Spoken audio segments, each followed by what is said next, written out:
বন্ধুরা কেমন আছে সবাই? আশা করি তোমরা সবাই ভালো আছো। আবারও নিয়ে চলে এলাম নতুন একটা গল্প নিয়ে। আজকের গল্পের নাম সময়ের ফাঁদ। চলো, যেভাবে লেখা আছে সেভাবে পড়ে শোনাচ্ছি। চলো। রাতের বৃষ্টি থেমেছে ঠিক ঘন্টা আগে। চারপাশে এক অদ্ভুত শুনশান নীরবতা। গ্রাম থেকে কয়েক মাইল দূরে ধূসর পাহাড়ের পাদদেশে একটা নির্জন কুঠি দাঁড়িয়ে আছে, যার ইতিহাস ভরা আছে অজানা রহস্যে আর ভয়ানক গল্পে। কুটিটা এক সময় ছিল একজন বিখ্যাত বিজ্ঞানী ডক্টর রাহাতের। হঠাৎ করে তিনি নিখোঁজ হয়ে যান এবং সেই সঙ্গে কুঠিটা ঘিরে শুরু হয় নানা আজব ঘটনা। কেউ জানে না কি হয়েছিল, তবে বলা হয় প্রতি বছরে এক নির্দিষ্ট রাতে কুঠির জানলায় আলো দেখা যায় আর ভেতর থেকে শোনা যায় চিৎকার কাঁদার শব্দ। গ্রামের লোকেরা কৌতূহল হলেও সেখান যেতে সাহস পায় না।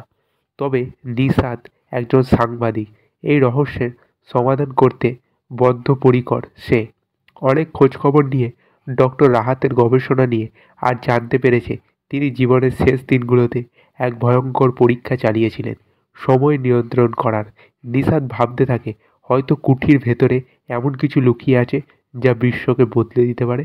সে ঠিক করে যে কোনো মূল্যে সে সেখানে যাবে। সেটা চিন্তা করলো। নিশাত কুঠির দরজায় পৌঁছায় গভীর রাতে। দরজাটা নিজের থেকে কেঁপে কেঁপে খুলে যায়। ভেতরে ঢুকতে সে দেখতে পায় অন্ধকার ঘরের মাঝখানে ছড়িয়ে ছিটিয়ে আছে নানা যন্ত্রপাতি আর গবেষণার খাতা। দেওয়ালের প্রতিটা কোণে পেন্ডুলাম ঘড়ি, সবগুলো একসঙ্গে টিক টিক করছে, কিন্তু তাদের সময়ের কাঁটা চলছে উল্টো দিকে। কিছুক্ষণ পর নিশাত খুঁজে পায় এক গোপন দরজা, যা তাকে নিয়ে যায় এক নিচের ঘরে।